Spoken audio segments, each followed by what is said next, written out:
Hello and welcome to GateWorld.net. My name is Adam Barnard, and today I'm sitting down via phone with the lovely Louis Ferreira to talk about Days of Stargate Past, Limetown, and Louis's, I think, the 3 decades long acting career right now. Is that correct? Yeah, year 33 is coming up. Well, Louis, thank you so much for sitting down with us today. Just to start things off again, how did you get into acting, and what do you attribute that passion to, and what kind of lit the fire inside you to become a performer and really have that be your full-time career and your lifestyle? I think it really started off very accidental from the perspective of I was the kid who came from a very broken childhood. Teachers sort of mentored me throughout my school years and always encouraged me to start participating. As a matter of fact, I was born in the Azores, and when I got to Toronto, where we immigrated from, I was in kindergarten in grade. I was 6 years old, and so kind of older and sort of bigger than most kindergarten students who were I think we start kindergarten 4 or 5. But quickly caught on to the and found a love of the English language through a book actually called Mr. Muggs, which was an English sheepdog, and I will connect it only because I have had 3 English sheepdogs throughout my life. So it was like a tribute back to that day, because I really think that's what kind of started it all for me, my love of reading. And I remember by grade 2, so just 2 years later, I was already at the Catholic Church in Toronto that I attended, the school St. Mary's. I was already doing the readings from the Gospel according to X. And so I think that sort of looking way back, it was just acting right away from that get-go. Anytime I did anything, I could escape. I could run away. And that was the other thing. I literally did that, and then I was a cross-country runner for years. And so then back to my regular life, my dad died when I was 11.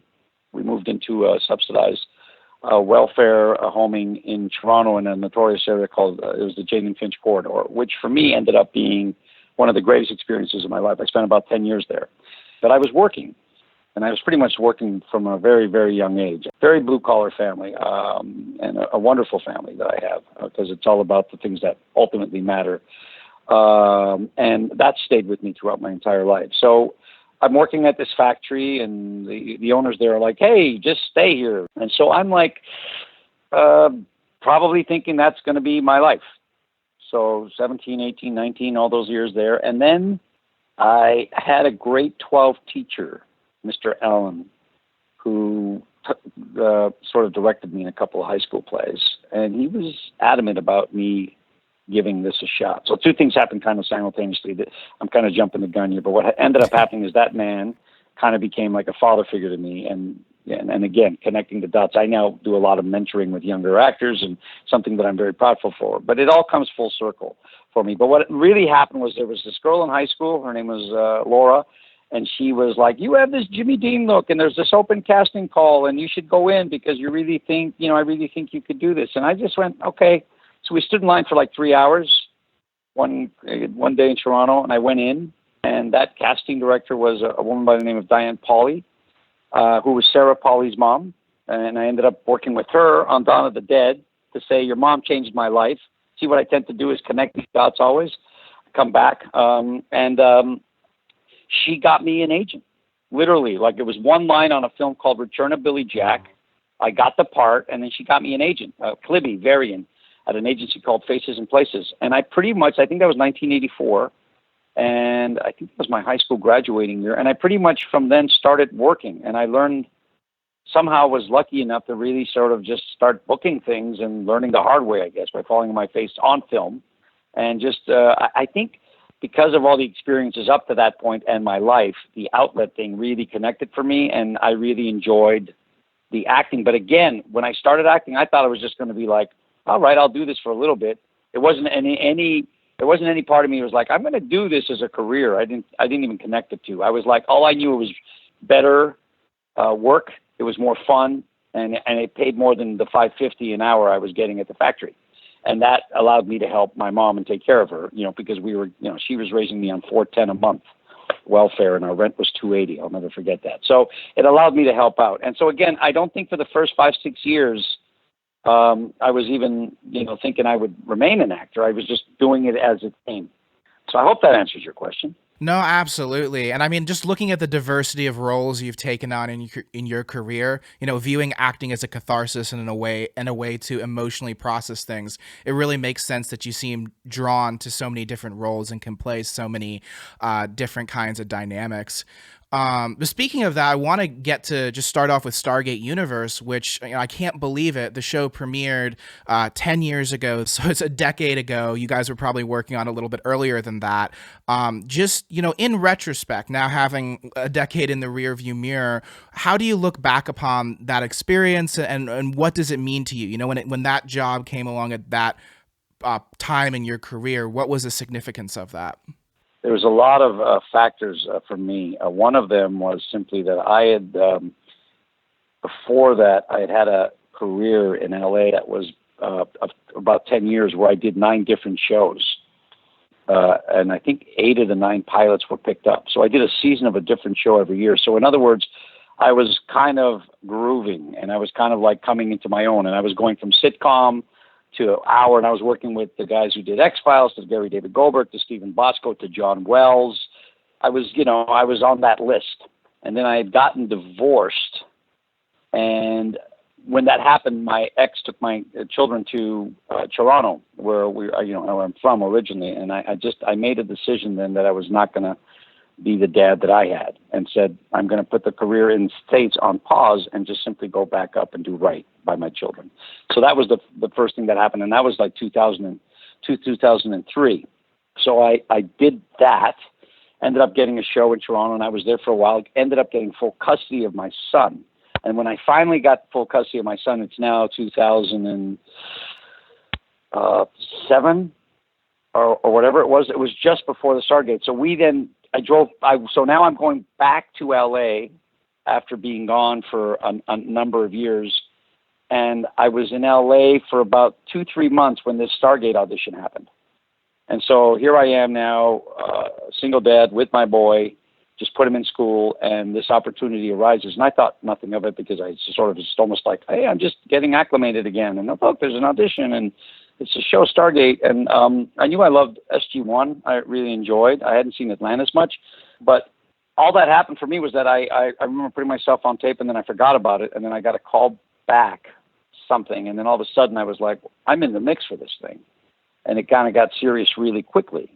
And the other big thing for me, it was Stargate Universe where I decided to go from a stage name after 25 years to my legal birth name, because my mom had passed in 2008.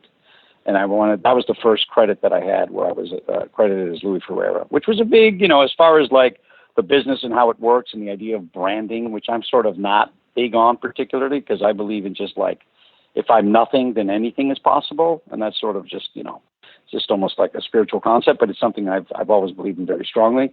I did it for the right reasons. I did it for my children's names, and I did it to honor my mom. And the interesting thing about it, with everything going on right now, since it's diversity, I just went back to my full name, which is actually Louis Henrique de Rocha Ferreira, Louis Ferreira.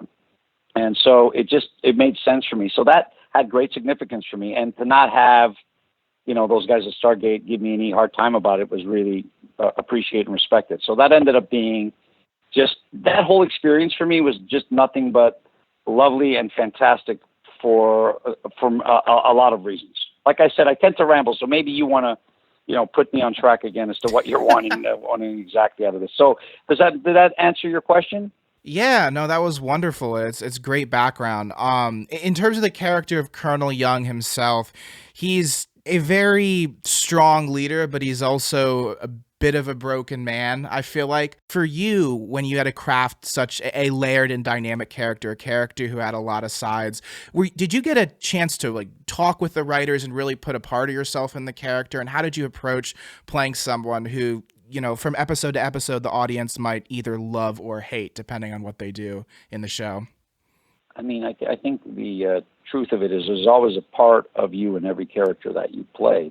I think the beautiful about it is your experiences, or the sum of your experience. And it was interesting because when I changed my name, part of me was like, I really feel that I spent my career as Justin Lewis trying to not embrace anything that I was. I ran away from it because there was shame, there was embarrassment, there was pain, there was hurt. So acting was a way to just escape all of that thing. And so I was able to like lose myself in some of those characters. When I came to my own name, I was then able to make the adjustment where all of a sudden embracing who I was and the journey that I had been on, seeing the value in that and the truth in that. So things like all of a sudden that started happening for me was like personal evolution equated with integrity, with honesty, with truth, with nobleness, and wanting to be ethical. And these were things that were, again, I was impacted with by my Mr. Allen and that great, I never had it up until then. I would probably have been very easily diagnosed with ADHD as a kid and up until my 20s and 30s, most likely. But Colonel Young was the kind of man that I truly wanted to have. Like there's a part of Colonel Young that I wish was in me. I loved his strength, his character, his integrity, his stillness, his quietness, his inability to like. It wasn't about anyone pleasing anyone else, but it was about doing the job first and foremost. And the cracks that happened were results of the fact that these dire circumstances that they were all thrust into. But in terms of his core, to be that sort of steadfast in your sort of truth is something that I, more than ever now, really appreciate, especially as we watch the world crumbling around us and with lack of leadership in that way.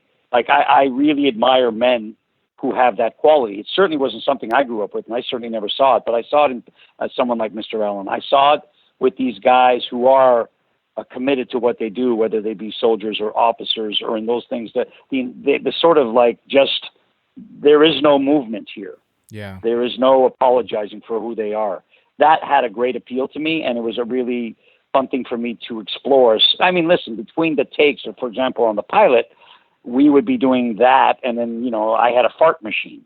I still had some work to do, even on that, I mean, it was like I was on that ground, I think, for like 20 hours, and in between, I was putting this, it was one of those remote control ones, so I would go and put in many different areas, and just throughout the day, there was always that joke with me. It was always like, oh, he's so serious as soon as they say action, but the minute it was cut, it was back to like the antics of the clowning, and I was always that class clown growing up, which was fun. Do you find going back and forth between that, because, your own personality is so lively, and a character like Colonel Young is so grounded and seemingly unmoved by such chaos around him? How do you make the transition when they yell action? Is it just something that's instinctual, or did you have to learn, where you end and where a character begins when you're shooting a project? I used to, I would say in my 20s and 30s, really be big on the method acting. And I loved it. And because of my past, I could have easily fallen under the guise of like, hey, the tortured artist who gets pats on the back, but then you're left pretty miserable. And I at some point chose that first and foremost, I want to be a happy, loving human being. And that was a conscious choice. So the ability to sort of go back and forth was with time, with experience. I think it's just like you do all the different types of painting, and then you just sort of find your own thing. And the work becomes like not the easy part, but you're grounded in who you are, and therefore it's there. It's accessible because you've earned it. And that's a great feeling, if that makes sense. It's just sort of, I think it's just our own, when they say we're all works in progress, it's because it really is true. And I was always someone who fought for personal growth because I did want to, I did want to be the father that I didn't have. I did want to be the great partner to my lady that I never, I wasn't in the past. And so that to me had great, so it all connects again. And the idea that you can find a profession that allows you and that you can take your experiences and grow into and grow with, I mean, that's the gift of, and why I love what I do. As hard as it is, I can't imagine myself doing anything else with as much passion and love for that reason. Wow. That's amazing. And so you're able to kind of got to the place where you don't have to take your work back with you and live in kind of the place of the character just to stay in character when you're shooting something. Yes. And what I'm saying is I was very clear. I remember when I did that and you know what? That caused me a lot of pain, truthfully, because I remember playing certain roles, and especially my first 10, 15 years roles, there was a lot of stuff that I was just like, it was like tortured souls. And I was like, it wasn't feeling good. I mean, so the idea that I was like, I want to be, now I've come from a very different place. Like I'll literally my favorite book currently on acting is literally called Acting from a Spiritual Perspective. which is part of my personal journey. And it's a wonderful book because it really covers that journey that we're talking about. And this woman, her name is Catherine Marie Bild, Bild, is just really, as not just, I think this book is for anyone who's thinking about becoming an actor, and anyone who's been doing it forever, because it really does allow you to sort of make choices that ultimately benefit you in your life first, and then second is the work. And speaking of Stargate Universe, it seemed like the actors really became like a bit of a family. Like on social media, on Ming Na or Brian J. Smith's Twitter, every now and then I'll see a picture of a lot of the main cast and some of the recurring cast, and it seems like every year or so you guys meet up and have formed a real family. In retrospect, what was, in terms of days on set or episodes, what was a standout for you looking back? Well, I'll tell you, I think it was very much a family, and I was very much proud to be that family. And almost like I think the nickname I got from some of the cast members was Papa Smurf. And that made me, to this day, I still get calls, and I'm still very close to a lot of the actors who played my friends. I just yesterday I was talking to Elena. I saw Brian a little while ago. I love my Robert Carlyle. I love Ming. I see David Blue at the gym all the time. And so it was that special thing. That was the other thing that came together for me, was that I had done a lot of leads in different shows, but there was always this thing that happens sometimes on set where there's dynamics, whether you want to call them hierarchy dynamics or whatever it was, where you just, amidst it, you have to deal with that. And Stargate was the first time where I was kind of in that lead position. And I really think Bobby and I were the older veteran guys. And he was kind of like the mama, and he stayed in his trailer and stuff. And I was the guy who was more like the papa who's out there with the thing and encouraging and all that. And we worked really well together. And Robert was like literally my brother from a different country, like the bond that we immediately had. Although I will say, when we first walked down Robson Street for the first time and we were talking about our characters, I could barely understand him. And I was like, is that the accent you're going to be using? And he was like, oh, no. And he switched it on a dime for me. And I said, oh, thank God. Thank you so much for doing that. And we started laughing so hard because he really had he has a thick brogue when he wants it, but he's brilliant he's a brilliant actor, as you know. And that relationship for us was kind of the core relationship that kind of split the team in two between the science and the military. Yes, yeah. And so that was really key. But yeah, all those wonderful young actors that were there doing their first series, it really was a beautiful family. So I don't have one and even Patrick Gilmore, Peter Kalamis, Jen Spence. I'm super close with all those guys here in Vancouver. And they're all doing great and doing well, and so we have stayed in touch. And it really was a blessing in every way. And I'll give you a little quote from this book that I love. So the word is reciprocity, and in acting, and this I'm quoting this. In acting, it means mutual honor and appreciation between actor and director, actor and producer, actor and actor, and actor and audience. It means I am recognized as a valuable player by you, and you are recognized as a valuable player by me. It excludes either the tendency to look down one's nose or up from the ground at another. It means the universal respect, appreciation, and love that life has for each of its manifestations, as well as that which each manifestation has for every other. Isn't that beautiful? And that's great. Is the first time I feel like that's how I felt on that set. And that had great value because I then took that to every set, or I try to take it, let's put it this way, to every set that I am on. And that to me is the sort of ideal scenario, not just for myself, but for any group of people working together under the circumstances of filmmaking. Because let me tell you, first and foremost, the crew, it's the crews that are the heroes. They're there 70, 80-hour weeks. I mean, I have done that as an actor, but it's a very different scenario for me. And so that across the board, when you have that sort of feeling, and that starts at the top, that starts with Brad Wright, that starts with Robert Cooper.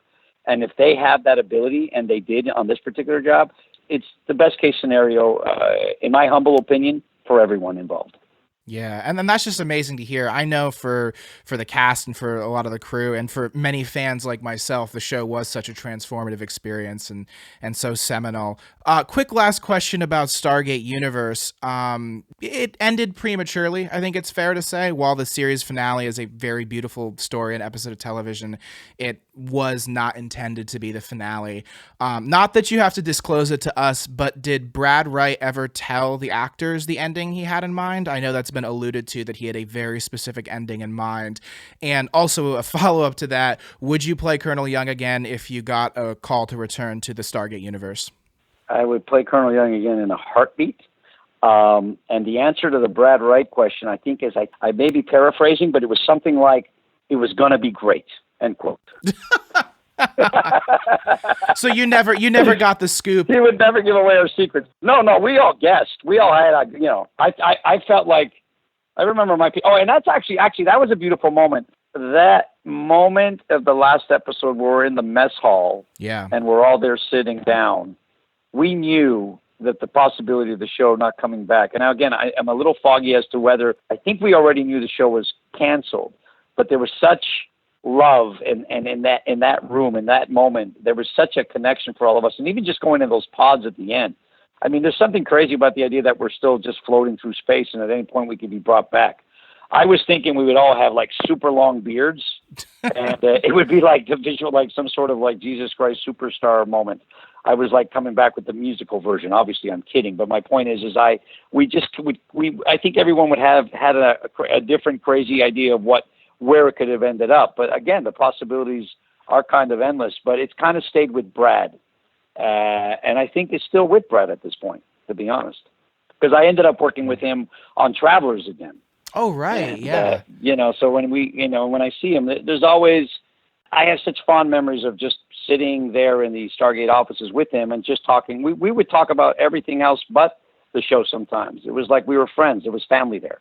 I'd go in there for some like therapy once in a while. And we were there for each other in that way. And that's the rare exception, but I think that's part of what we chase in life. We're looking for those exceptions. And so it was to experience that once in a while. It's like, that's what we call, like, that was a home run, So let's talk a bit about Limetown, which is a show that you were in a couple episodes of that just came out on Facebook Watch. The show itself is about a bunch of people at a research lab that go missing, and Jessica Biel's character, Leah Haddock, unravels the mystery of what exactly happened in this little scientific community called Limetown. So just a question for you. Did you know about the podcast? Because the show itself is based on an audio podcast that was out in 2015. It was one of the most downloaded podcasts of the year, I believe. And, are you a podcast guy? Had you heard of Limetown before you got the audition? I'm very old school, and by that I say that with pride. I'm happy to say that. Like, I'm not on social media, as like that's pretty old school. It's pretty crazy, especially right now in terms of my business and how it works. But it is for a reason. Again, going back to the idea of, I love the idea of what social media can do. I want to get behind causes I believe in, and let's change the world. And collectively, consciously, we all need to come together for the greater good. But the idea of ever self-branding myself, it goes against just my wanting to remain a blank canvas. So if I can remain a blank canvas, then I can possibly create anything. If I'm falling for the idea of what it is I think I want to be, or branding, and that's taking up space on my canvas, it interferes with the possibility of what could be. And that's just kind of how I see it, to keep it in very simple terms. But when Limetown came around, I remember I just put myself, it was a self-tape. Self-tape is a weird thing. It used to be like, again, old school. My favorite thing was that you would get auditions, and you would go into a room, and the 30, 40, 50 guys, however, would be there, and you'd battle it out, and may the best man win. That's what I was used to. Now you could literally on your iPhone do an audition up against, like, I'll do it in my small little apartment here in Vancouver. I probably got about 20 inches across the wall between the edge of the TV, so I'm up against this little blank wall. Nobody knows that, but here I am with my beautiful lady being my partner, reading for me, while she has the computer on her lap, the phone up in one hand, trying to keep it balanced. That's what it's become. It's such a different, thing. And Limetown was one of those where I had a friend just come meet me at my friend's house. I was staying in LA. And I said, I got to throw myself on tape for this. And I did it. completely forgot about it. And I think we got a call like 5 weeks later, 6 weeks later. When they expressed interest, I then listened to the podcast. And by the way, I'm just getting into podcasts now. So if you have any recommendations, I'd love to hear them because I'm kind of digging them. I loved it. I completely got hooked. I thought it was so well done. And then when I actually got to meet the writers and listen to Skip and Zach and their story about why they did it and how it came about, I was huge fans from them from the get-go. And then when I got this character, for me, again, my evolution is going from playing like, cops, blue collar. Now I get to play, a neuroscientist. I'm like, what? This is awesome. And that was the exciting part for me, first and foremost. And I also loved Max Finlayson because I saw him right away as very, very, very multi-layered, very complex, very sort of like just the idea that you're going to meet him and then 15 years later you're going to meet him again. And this impact and what was the impact and how does he change? Well, how does he change what he sounds like, what he talks like, what's the impact, what's the effect? And at the end of the day, what was interesting for me on Limetown was that Marlee Matlin didn't kind of come in till very late. And so I was not aware that it was going to be Marlee, which is different from the podcast as far as Max's wife. And it gave it a very different texture. And then for me, it changed because the root of Max, when you meet him initially in episode 6, is a broken man who's lost his love. Yeah. And the science thing for him was more than just science, even though really at the core with that level of who he is and the type of person he is, science is the thing that had to come first for him. But it wasn't just about, there was that other component to it that added a different dimension. So I really loved the idea of him being out in the middle of nowhere. And one of the things that they didn't go for, but I pitched like, let him have like a big, long gray hair with the ponytail in the back and the glasses. And I was really trying to getting him to look as old as he could look and broken and skinny and thin. Like he just was, I had pitched the whole thing with the gun, with the sort of intellectual, suicide as opposed to the crazy tension ones that sometimes you'll see most of the time. I just wanted to be like this methodical person just contemplating why at this point. And after that moment where he sees that they have his wife and there seems to be no hope in that moment, he's like, I'm thinking just maybe killing myself is probably the smartest option. And it wasn't so much heavy as it was just like fact. And so all of those elements made it really interesting for me, but I loved all the sort of the range of, I think, of colors. And I really feel I'm pleased with the way it turned out, to be honest. I was very happy about those dynamics working.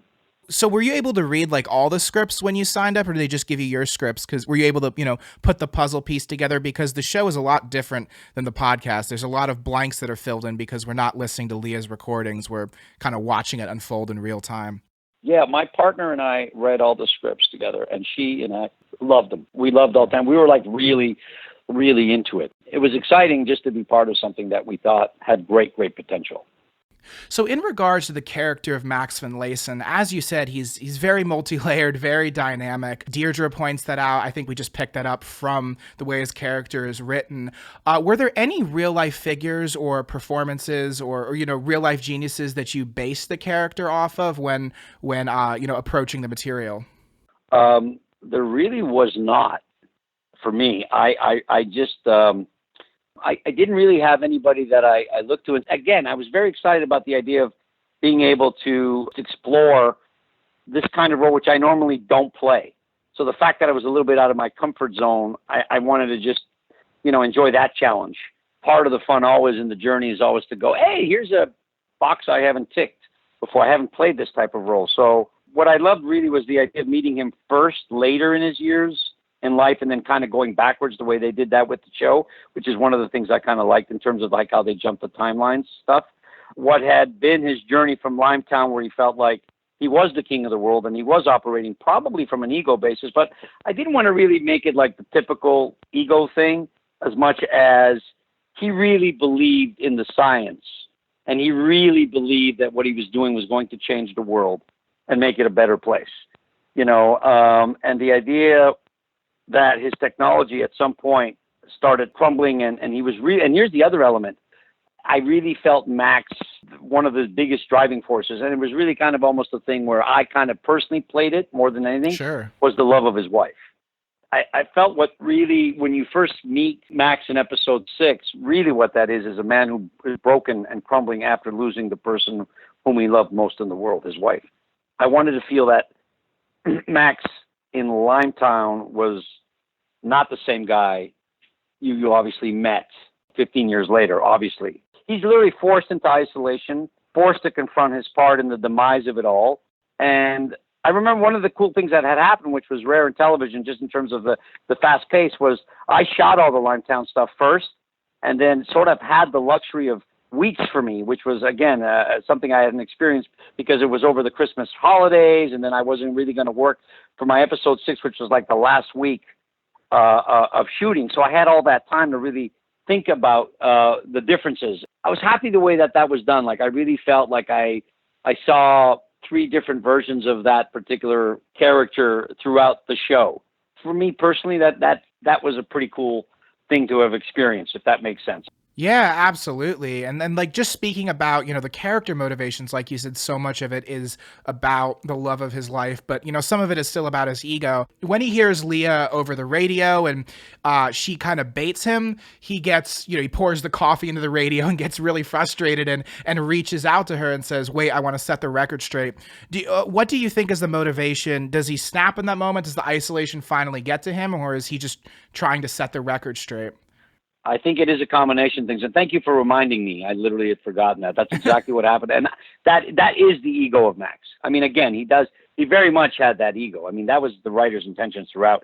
So the idea that someone else would be taking credit for his invention was kind of just the line. And it was, Leah was smart enough to have picked up on that. So when she doctored that particular recording to make it sound as if his Oscar was the guy, that she triggered him exactly the way she had hoped to.